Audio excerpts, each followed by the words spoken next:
Dadi anjagadde.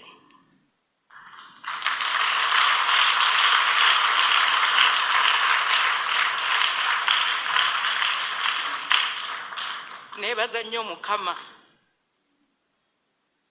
olw'ebyo byamukozesezza okunfuula kye.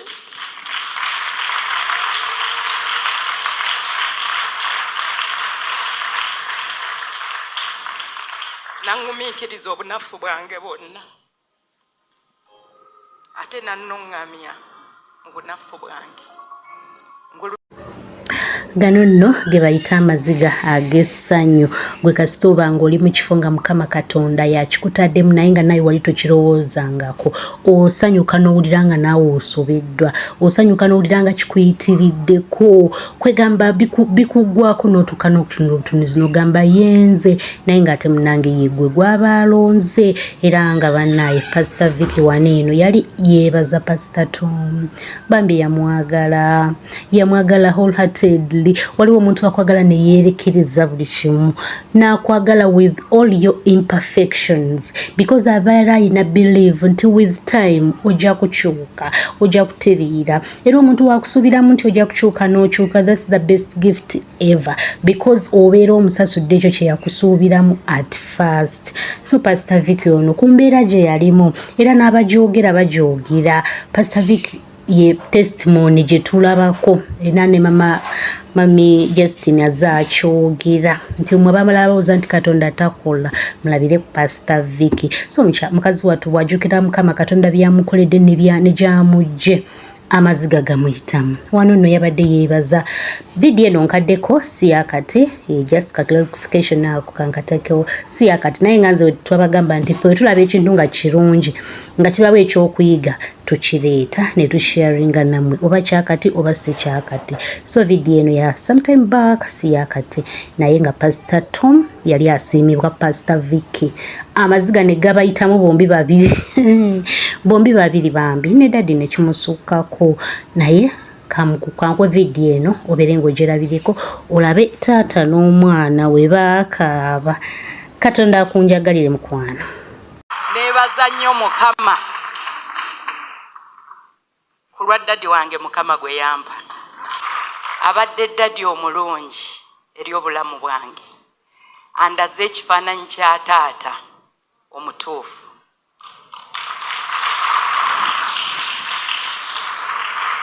Era bwe mba njogera ku taata mba kinyanguyira okutegeera kubanga nagwa mu mikono gya taata omutuufu.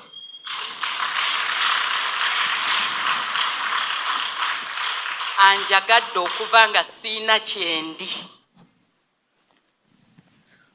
Abantu batwagala olw'okuba oba oyina ky'oyinawo.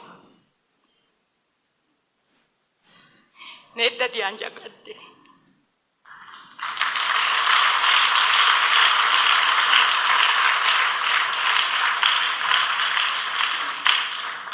Neebaza nnyo Mukama olw'ebyo byamukozesezza okunfuula kye.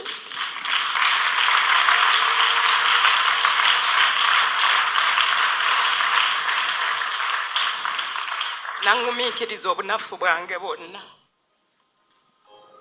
ate nannoŋŋamya mu bunafu bwange. Ngulumiza nnyo Katonda ku lw'obulamu bwe, ate ngulumiza nnyo Katonda nti olwaleero atwagadde najja wano.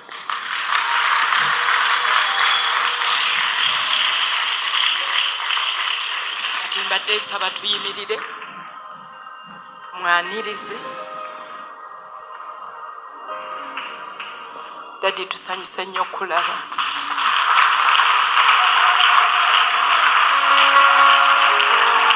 Mene yange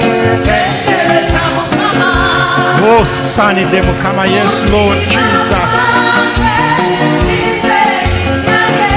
Hey. Lord. Hallelujah, hallelujah, hallelujah.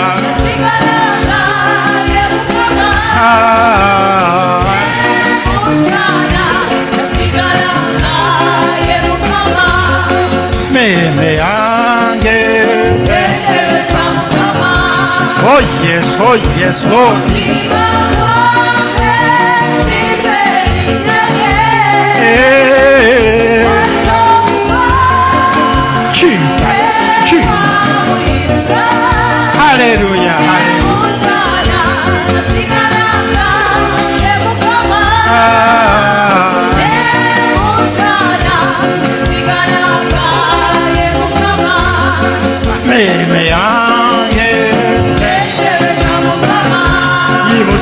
Yesu, imusa Yesu.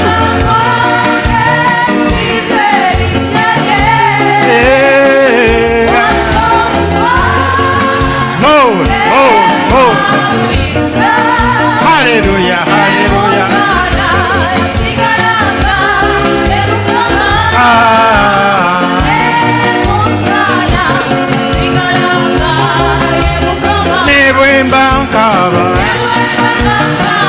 Yes.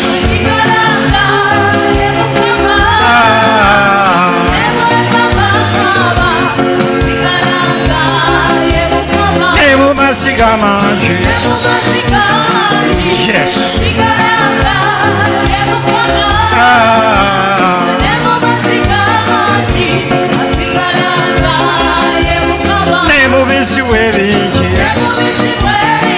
Yes, Lord.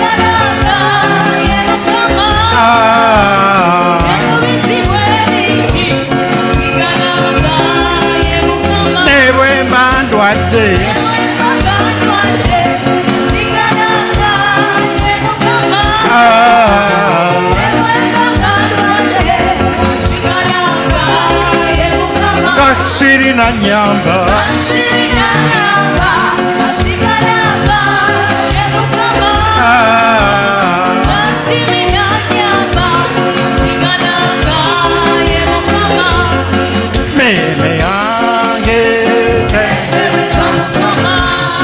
Jesus, Lord Jesus.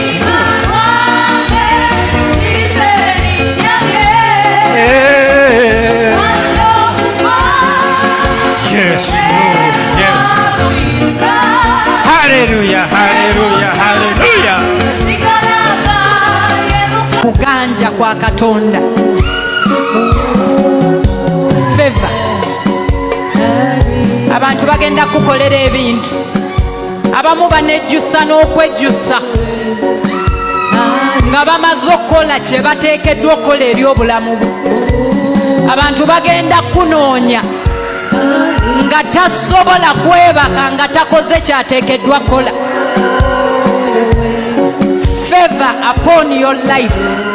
Gy'okomye okukyayibwa, gy'okomye okugaanibwa, gy'okomye okunyoomebwa, Katonda akujjuza okuganja. Favor, favor, favor, favor, favor, favor upon your life.